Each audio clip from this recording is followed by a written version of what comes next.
আচ্ছা চলো, আজকে তোমাদের আমি একটি নতুন ধরনের টেস্টি চিকেন রেসিপি দেখাবো। তবে এই রেসিপিটি হয়তো তোমরা আগে খেয়েছো, তবে একটু অন্যরকমভাবে। আজকে বানাবো ড্রাগন চিকেন। তবে এই ড্রাগন চিকেন রেসিপিটি কিন্তু সাধারণ ড্রাগন চিকেনের মতন নয়, একেবারেই অন্যরকম, আমার একদম নিজস্ব রেসিপি। চলো তাহলে দেখে নিই। প্রথমে আমি চিকেন নিয়ে সেটাকে স্ট্রাইপ করে কেটে নিয়েছি। আর হ্যাঁ, এখানে আমি বোনলেস চিকেন ব্যবহার করছি, তার সঙ্গে কিছুটা আদা রসুনের পেস্ট, অল্প লবণ এবং কিছুটা সয়া সস এবং একটা ডিম ও সামান্য কিছুটা কর্নফ্লাওয়ার দিয়ে ভালো মতন মাখিয়ে কিছুক্ষণ রেখে দেব। এটা যতক্ষণ ম্যারিনেশন হবে ততক্ষণের মধ্যে আরও কিছু প্রিপারেশান রেডি করব। এখানে দেখো, ডিমটা দেওয়ার পরে আমি দিয়ে দিচ্ছি কর্নফ্লাওয়ার 2 টেবিল স্পুন মতন। এরপরে সমস্ত কিছুকে খুব ভালো মতন মেখে নেব। সব কিছু ভালো মতন মেখে নিয়ে ওই 10 মিনিট মতন আমি রেস্টে রেখে দেবো। এটা এখন আমি স্পুন দিয়ে প্রথমটা মাখিয়ে নিচ্ছি, তারপরে আমি হাত দিয়ে খুব ভালো করে মাখিয়ে নেব। এখানে ওই ধরুন 150 গ্রাম মতন চিকেন নিয়েছি। এই চিকেন দিয়ে প্রায় 3 জনের মতন রেসিপিতে রান্না হয়ে যাবে। এরপরে যদি আপনারা বেশি পরিমাণে বানাতে চান তাহলে কিন্তু একটু বেশি পরিমাণেই চিকেনটা নিয়ে নেবেন। খুবই সহজ রেসিপি, তবে একটু অন্যরকমভাবে আমি বানানোর চেষ্টা করেছি, তাতে কিন্তু টেস্টটা খুবই ভালো হয়। এখানে আমি দিয়ে দিলাম অল্প পরিমাণে গোলমরিচ, সেটা দিয়েও ভালো করে আবার চিকেনের মধ্যে মাখিয়ে নিচ্ছি। সব কিছু মাখিয়ে নিয়ে এটাকে আমি ঢাকনা দিয়ে সাইডে রেখে দেবো 10 মিনিট মতন। 10 মিনিটের বদলে আপনারা কিন্তু যদি ফ্রিজে রেখে ওভারনাইট রাখতে চান সেক্ষেত্রেও রাখতে পারেন। পরে কিছু ভেজিস কেটে নেবো, যেমন এখানে নিয়েছি ক্যাপসিকাম, সঙ্গে ইয়েলো বেল পেপার, সঙ্গে একটা টমেটো এবং একটা মাঝারি সাইজের পেঁয়াজ। এখানে যদি আপনাদের কাছে রেড বেল পেপার থাকে তাহলে সেটাও নিতে পারেন, তবে আমার কাছে ছিল না বলে আমি এইগুলো দিয়ে চালিয়ে নিচ্ছি। এবং সঙ্গে টমেটোটা দিয়ে দিচ্ছি রেড বেল পেপারের মতন কালারটা আনার জন্য। এরপরে সমস্ত কিছুকে দেখুন এরকম স্ট্রাইপ করে কেটে নিচ্ছি। এখানে আমি টমেটোর বীজটা বের করে দিচ্ছি। টমেটোর বীজে অনেকে প্রবলেম হয়, সেই জন্য আমি টমেটোর বীজটা বের করে দিলাম। এরপরে পেঁয়াজটাও এরকমই স্ট্রাইপ করে কেটে নিচ্ছি। তারপরে ক্যাপসিকামটাও কেটে নেব এবং সঙ্গে ইয়েলো বেল পেপারটাও কেটে নেব একই রকম স্ট্রাইপ করে। যেহেতু ড্রাগন চিকেন, সেখানে কিন্তু সব কিছু এরকম স্ট্রাইপভাবে থাকবে, সেইভাবে কিন্তু কেটে নিতে হবে। এই সমস্ত কিছু কাটা হয়ে গেলে এরপর আরও একটি প্রিপারেশান করতে হবে, যেটা মেনলি সস।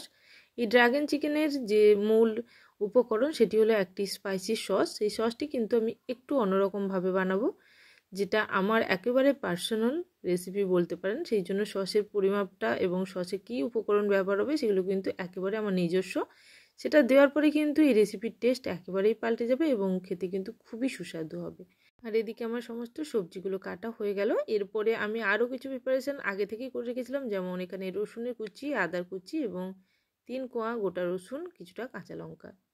এরপরে সসটা রেডি করার জন্য আমি নিয়ে নিচ্ছি একটা ছোট পাত্রের মধ্যে কিছুটা লাল লঙ্কার গুঁড়ো, সঙ্গে কিছুটা আদা কুচি এবং 3 কোয়া রসুন নিয়েছি। এখানে আদা যদি কুচি না দিয়ে ছোটো গোটা কুচিও দিতে চান সেক্ষেত্রে কোনো অসুবিধা নেই, কারণ আদা এবং সমস্ত এখানে মশলাগুলো সবই পেস্ট করতে হবে মিক্সিং জারের মধ্যে দিয়ে। এখানে দিয়ে দিলাম 3 টেবিল স্পুন মতন টমেটো সস, 1 টেবিল স্পুন মতন সয়া সস এবং 2 টেবিল স্পুন মতন দিলাম সর্ষের তেল এবং সঙ্গে কিছুটা কর্নফ্লাওয়ার। কর্নফ্লাওয়ার এখানে আমি 1 টেবিল স্পুন মতন দিলাম। এই সমস্ত কিছু দিয়ে যে উপকরণটা রেডি হবে সেটাই কিন্তু আমাদের এখানে পেস্ট হবে এবং পেস্ট করার পরেই এটি সস হিসাবে ব্যবহার হবে।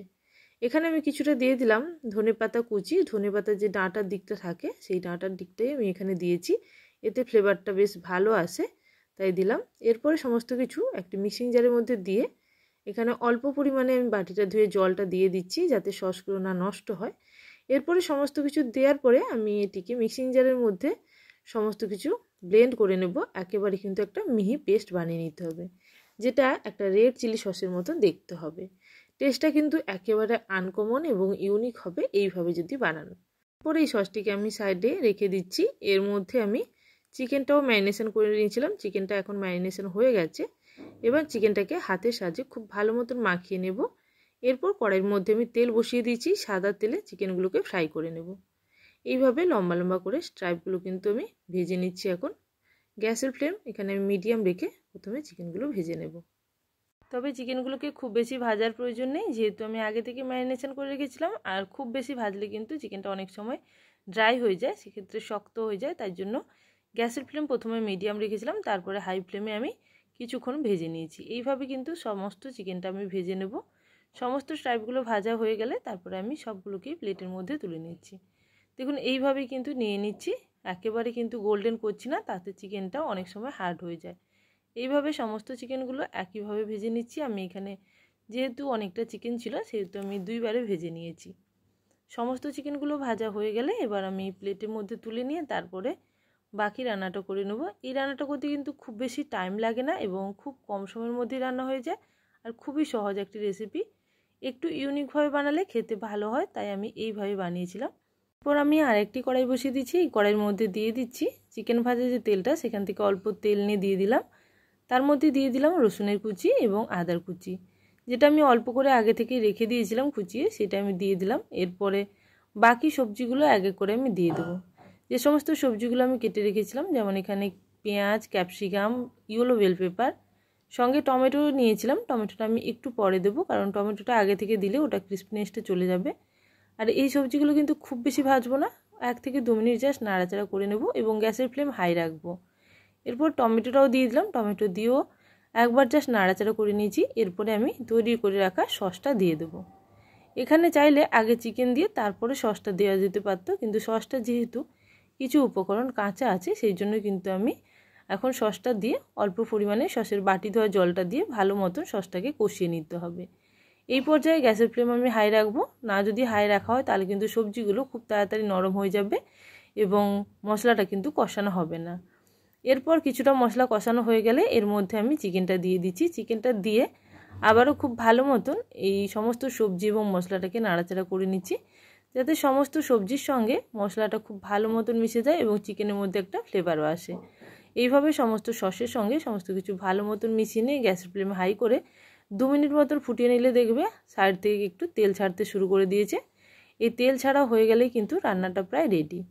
এরপর একটি প্লেটের মধ্যে সার্ভ করে দিয়ে ওপর থেকে কিছুটা তিল আমি দিয়ে দিচ্ছি। সাদা তিল দিলে দেখতে ভালো লাগে, তাই ওপর থেকে সাদা তিল এবং কিছুটা কাঁচা লঙ্কা আমি সাজিয়ে নেব। এইভাবে পরিবেশন করুন, দেখতেও ভালো লাগবে, খেতেও কিন্তু খুবই সুস্বাদু হয়।